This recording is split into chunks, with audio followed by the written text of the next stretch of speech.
Assalamu alaikum. My name is Sanam Naz and today's my topic is introduction of biology. Students, क्या आपको पता है biology का मतलब? बायोलॉजी जो है वो कंपोज्ड है दो वर्ड से, क्या गया है, दो ग्रीक वर्ड से। बायोस का मतलब होता है लाइफ, जिंदगी, और लॉगस का मतलब होता है डिस्कोर्स। बायोलॉजी की डेफिनेशन क्या है? The branch of natural science which deals with the organism that exhibit the properties of life. ज़िंदगी की खुसूसियात का मुताला बायोलॉजी कहलाती है। अब बायोलॉजी जो है वो डिवाइड की गई है दो मेन सब डिवीज़न में। एक है बॉटनी। बॉटनी का मतलब होता है plants. The scientific study of plants is called botany. का साइंसी तौर पर मुताला करना बॉटनी कहलाता है। जूलॉजी, जू का मतलब होता है एनिमल्स। साइंटिफिक तौर पर जानवरों का मुताला करना जूलॉजी कहलाता है। अब according to revised classification system, पहले क्या था, सिमाल माइक्रोस्कोपिक ऑर्गेनिज्म थे। जो सिमाल मीन्स के जो जैसे बैक्टीरिया हो गया, एक सेल पर जो मुश्तमिल जो हमारे जानवर इनके ही अंदर रखा जाता है। उसके बाद उन्होंने अकॉर्डिंग टू जो रिवाइज क्लासिफिकेशन उन्होंने उसको एक अलग ग्रुप में उसको क्लासीफाई कर दिया, जिसका नाम है माइक्रोबायोलॉजी। माइक्रो में इस्तेमाल होता है मीन्स के स्मॉल लिविंग ऑर्गेनिज्म का मुताला करना क्या कहलाता है? माइक्रोबायोलॉजी। अब ब्रांचेस ऑफ बायोलॉजी, पहली जो हमारी मॉडर्न क्लासिफिकेशन सिस्टम ने बायोलॉजी को फर्दर डिवाइड कर दिया। मीन्स के अब जो हम पढ़ रहे हैं वो कॉमन ब्रांचेस है, मीन्स के बॉटनी और जूलॉजी दोनों में। तो पहली जो हमारी कॉमन ब्रांच है वो है मार्फोलॉजी। मार्फ का मतलब होता है shapes. It is the branch that deals with the study of external structure of plants and animal। Means के बैरूनी साख का मुताला करना मार्फोलॉजी कहलाते हैं। अब आप पिक्चर देखें, उसमें ये क्या है, ये हमारा एक्सटर्नल स्ट्रक्चर है। जैसे हमारा भी एक्सटर्नल स्ट्रक्चर है, आँख, कान, नाक, मुंह, इस तरह से ये पत्ता है, इसका पत्ता एक्सटर्नल स्ट्रक्चर देखना है। अब एक्सटर्नल स्ट्रक्चर में देखिए आप, इसके अपेक्स, मिडरेप्स, ये सारी चीज़ें आते हैं। ये मैंने आपको समझाने के लिए पिक्चर डायग्राम आपके सामने पेश की है। अब दूसरी ब्रांच है एनाटॉमी। एना का मतलब होता है, एना का मतलब होता है अप, और टॉम का मतलब होता है to cut. It deals with the internal structure और organs of organism. In plants it deals with arrangement of different types of tissues, root, stems and leaves. अब ऑर्गन क्या होता है? ऑर्गन होता है पार्ट ऑफ ऑर्गेनिज्म का। अब anatomy में क्या होता है कि जैसे हमारा पत्ता है, उसको हम कट करेंगे। अब जो मैंने आपके सामने जो पिक्चर रखी है वो ट्रांसवर्स सेक्शन कटिंग है। इसके ट्रांसवर्स सेक्शन कटिंग है जो मैंने आपके सामने पेश की है। एनाटॉमी में इंटरनल ऑर्गन्स की स्टडी की जाती है। हिस्टोलॉजी, हिस्टो मीन्स रेप्स और tissues. So it deals with the study of tissues of plant and animals under microscope. इसमें जो है टिश्यूज की स्टडी की जाती है अंडर माइक्रोस्कोप में। ये जो आप पिक्चर्स में देख रहे हैं ये टिश्यू है। साइटोलॉजी और सेल बायोलॉजी, काइटोज means hollow vessels or cells. It is the study of structure, function and composition of cell and cell organelles is called psychology और cell biology। इसमें जो सेल है उसके साथ उसका फंक्शन, उसकी कंपोजिशन का मुताला करते हैं। और जो मैंने ये डायग्राम है इसमें सेल्स की कंपोजिशन दिखाई गई है। Physiology, physio means nature. It is the study of function of different parts of living organism. Means case में जो है डिफरेंट पार्ट्स के मुताल्ला किया जाता है।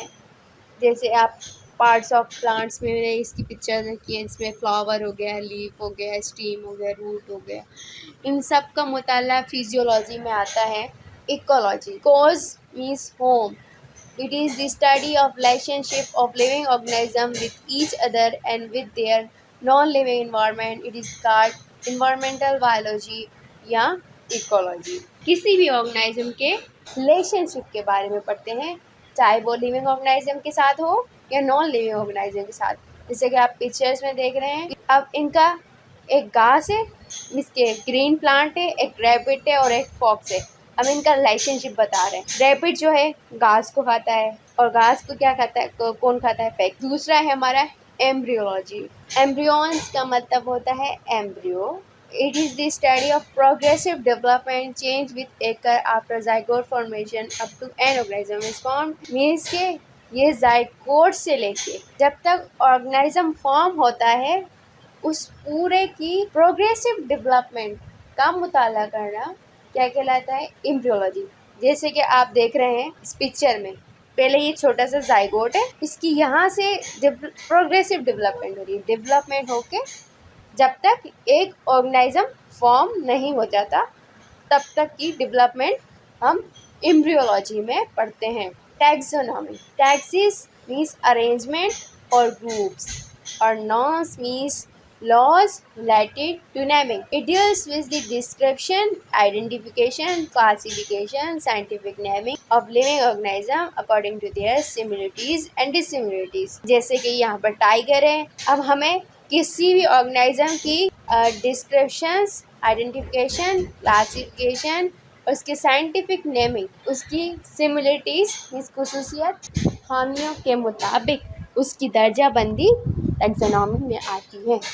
जैसा कि आप डायग्राम में देख रहे हैं, टाइगर है, ये कौन से किंगडम, कौन से फाइलम, कौन सी क्लास, जेंडर, ऑर्डर और स्पीसीज में आ रहा है, ये इसकी क्लासिफिकेशन की गई है। अब हम आएंगे genetics. Genesis means origin. It deals with the study of inheritance including transmission of hereditary characters from parents to their offspring. इसमें हम हेरिडिटी का मुताला करते हैं, मीन्स के जो हमारी हेरिडिटी कैरेक्टर, हमारी जो विरासती खुसूसियात जो हमारे पेरेंट्स से ऑफ स्प्रिंग, इसके उनकी औलाद में जो खुसूसियात मुंतकिल होती हैं उनका मुताला हम जेनेटिक्स में करते हैं। जैसे आप डायग्राम देख रहे हैं, एक बच्चा है, उनकी जो बाल है उसको उसकी माँ से मिले, हाइट उसको बाप से मिली, आईज उसको फादर से मिली, और कान उसको अपने फादर से मिले, जो कान है उसके बाप की तरह है। अब हम आएंगे पैलेंटोलॉजी। पैलियोस मीन्स एंसीडेंट, अबाउट दैट,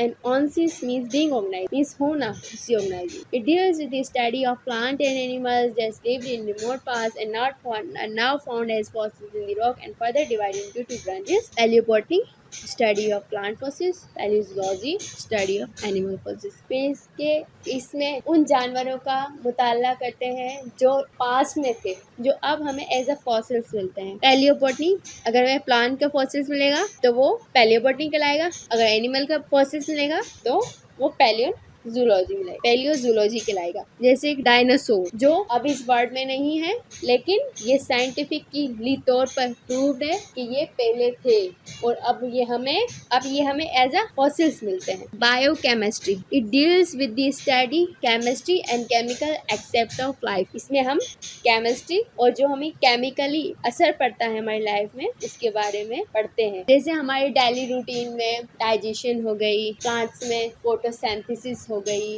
जैसे कुकिंग हो गई, इसमें क्या होते हैं, केमिकल चेंजेस आते हैं। जैसे आप डायग्राम में मैंने फोटोसिंथेसिस की एग्जांपल दी है। लाइट पड़ती है, फिर कार्बन डाइऑक्साइड से, लाइट पड़ने से जो है फोटोसिंथेसिस का अमल शुरू होता है, उसके बाद ऑक्सीजन मिलती है। मीन्स की जो प्लांट्स में ये क्या होता है, केमिकली वर्क। माइक्रोबायोलॉजी, जैसे कि मैंने पहले भी पर डिफाइन कर चुकी हूँ। Scientific study of small organism such as virus, bacteria. यहाँ पे मैंने एक वायरस की पिक्चर ली है, ये फ्लू वायरस है। इस तरीके से वायरस, बैक्टीरिया, इन सब का मुताला करना माइक्रोबायोलॉजी में आता है। अब हमारी जो लास्ट डेफिनेशन है वो है biotechnology. It is the manipulation of living things, animals, plants, microorganism for the welfare of Mankind. Recently methods of genetic engineering have brought revolution in these fields by using these techniques. Not only yogurt, cheese, bread, insulin, antibiotic and are being produced, but number of diseases are